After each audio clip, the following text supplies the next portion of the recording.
Hi guys, it's Easy here. So today I'm here with a Narukami deck profile, and this time we're covering Eradicators.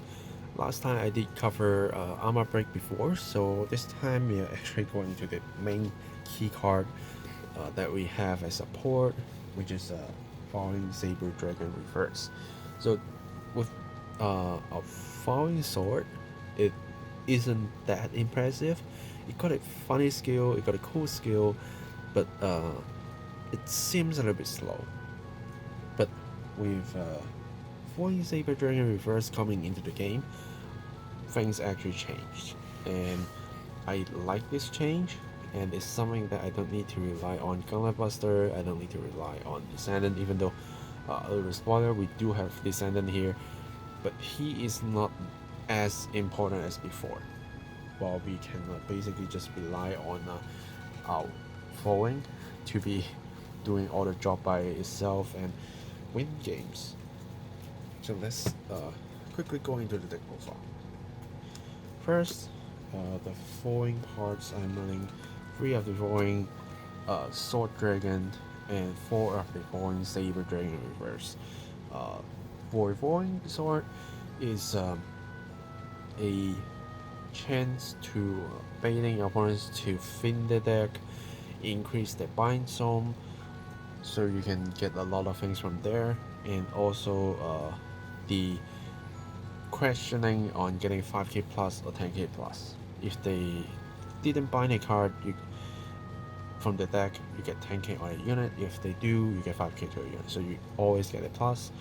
And when on ride, for each 2 damage, you actually get to bind 1 card from your opponent's drop zone, so also increasing drop, and be able to activate this skill again if you like re-ride, or even go into Vowing Saber Dragon Reverse. But Vowing Saber Dragon Reverse is actually the key card that making this deck a lot stronger. So his first skill is Vanguard circle once per turn, color last one, and lock one of your Vanguard. By doing so, your opponents will need to choose a card each from their hand, Vanguard circle, and drop zone to get bind. And whenever they get a normal unit that is being bind outside of the deck, not once per turn, but during your turn, then your opponents will kind of like Vowing Sword. They need to find the same name up to 1, bind it from the deck, and then you choose one of the unit to +5. If they did not bind, you get +10. So it's basically the same skill, but it's instead of like finding ways to actually bind cards to activate this skill, now you just need to counter +1, lock and regard, and you are taking away 3 cards from your opponents, and could be 6. And what my friend did to play against me is he actually bind triggers, so he didn't need to bind extra cards, and because like it's trigger card being bind, so the 5k is and 10k doesn't even matter anymore, because you need to have a normal unit being bind to actually activate this effect. If you bind a trigger unit, this effect didn't even proc, but that's still good.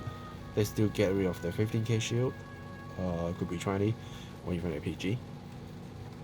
That is still a gain for us, even though we can't pump the power that much. And why we need to pump power is because when this unit attacks, if your soul or Rhea circle have a card with Vowing in name, like 1 or more, so as long as you have 1 in soul or 1 on Rhea circle, color last 1 is soul +1, you can stand in regard. If you have 4 more damage, you stand all of your regards. So basically stand your whole board except your Vanguard.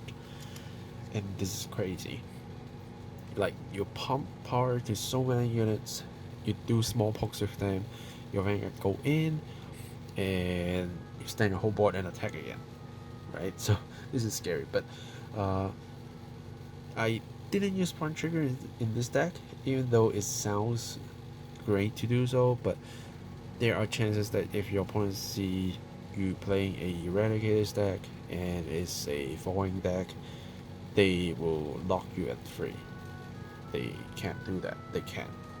So in that case, you can only like stand one of a regard, so a front isn't actually helping.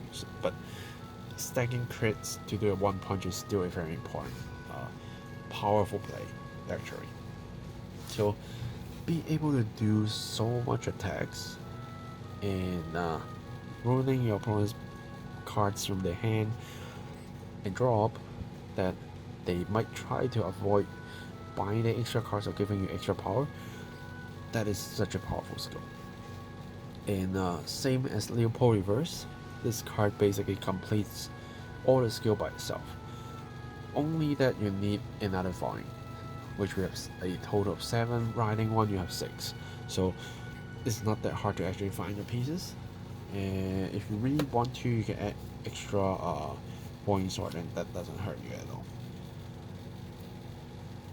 And as promised, here's our Descendant, but he is like basically a card that you go into Vowing, you do some damage, you go into Vowing, Saber Reverse, you try to win, and you still can't win, and then you can go to Descendant while you have like all these effects that can proc and just do a restand to actually do a restand on your whole board 2 times to win your games.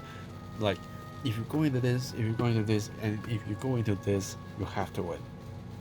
But usually what you need to go for is 1, 2 and win, or like if you get rushed too much, go into this, spam and try to win. If not, do it again. Basically that's it, right? But you also can go into this in order to do your pushing, but I probably don't I don't see that happening. I usually just go into these, I can win. It's a backup plan, and I sometimes just discard my Descendant because I am not going to aim for the next turn. I'm winning the turn right there, and usually I can do that. And then next, 2 of the Spark Rays for searching your Eradicators, because this deck is just basically full of your Eradicators and have it on hit. So +1 to draw. Save time is basically a draw source here, but you left him on the field, he can actually pump power for himself, so it isn't too bad. And then you can withstand with Vowing Saber Reverse to do a big punch if you really need to. That's something that can happen. And then this I think is Spiral. Not too sure his English name, but this card is basically a discard 1, minor front row, draw 1 back, which activates your Vowing skill. The extra circle plus 5k is good to have, but I usually just play him on it like normal regard circle, so that doesn't matter at all. But this 5k sometimes come into handy, so do keep that in mind. But it's not like end of the world if you forget it. And then for Spark Ring, because we do kind of buy a lot of cards, and this card helps you to actually pull something annoying from the back row to the front, so you can just pinpoint attack them. Yeah, basically that's it. He get a +10k, +1k skill for each card in bind, so that doesn't really matters too much, because you don't actually get to bind like a whole bunch like Vanquisher does. So it's handy that you have the skill, like as long as you bind 4 cards hitting for 30k, that's basically all you need. But it's a good to have. It's a good to have. And then 3 of the Nusk to do graveyard searching, and then and also other Eradicator's pieces if you want to. 2 of the Mighty Bolt for actual graveyard searching, because you do want this to be a ride. Demolition Dragon to trying to bait your opponents to take the hit so it can go away, but you get to bind a card that actually activates your Vowing again. If they prefer to guard it, that's even better. 2 Rising Phoenix, because there are chances that we sometimes don't have enough resources and these cards are in your drop, then you can just simply pull them back out by binding whatever cards from your opponents. Regard Circle. Easy, right? And then at least a 11k plus 5k 16k attacker basically can hit anything. In this deck, every small pokes matters because you can withstand your whole board, and once your opponents get to 5 damage, every single poke is fatal, so getting more pokes is important. And then I have my Kaiban. It's a Sentinel blocker, but so far from my testing I didn't draw this card at all. But usually when I'm playing like a Resent Vanguard or Resent Regards, I usually at least put one in.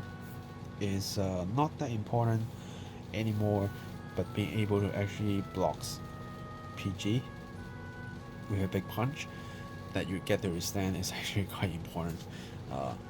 But I actually prefer spaces for other parts, so I'm only running one, but if you really want to, you can run 2, but I don't actually see the need. It's a good tag to have when in a stalemate, the opponents have a lot of PGs, you can't get through, then that's where he comes in handy. And triggers. Actually 7 crits, not 8. 5 draws and 4 heals. So heal, I'm using full heal guardian so I can survive early game. Draw, I need a little bit more draw power so that I can get all my pieces early, and since I will withstand, so I'm running a little bit more crits, not a 6-6 ratio but a 7-5 ratio, so that it's still scary. You withstand your whole board, you put your crit elsewhere if you need to, or even when you withstand your Vanguard, you can put the crit on your Vanguard. That's basically it. Yeah. So if you have any questions on this deck, feel free to let me know in the comments down below. It's after a few games play testing, I think it's more important thing to care about is like when you do your eradicated searches, are you going to pick up a card? What card are you picking up? I think it's more important. This is definitely not a card that you will choose to pick up. It's like, if it's here, great. If not, doesn't matter. But these is something that you really need to pick up, because you definitely need to ride this one. You definitely need another piece to actually get the effects off. If you don't have any cards to actually bind cards, like when you're stuck on your Vowing Sword, you have nothing, then you know you need this, because it's this card one, you don't need a soul blast, you don't need a counter blast. It's actually a lot easier to actually use it. If you feel things annoying, you can pull them back out.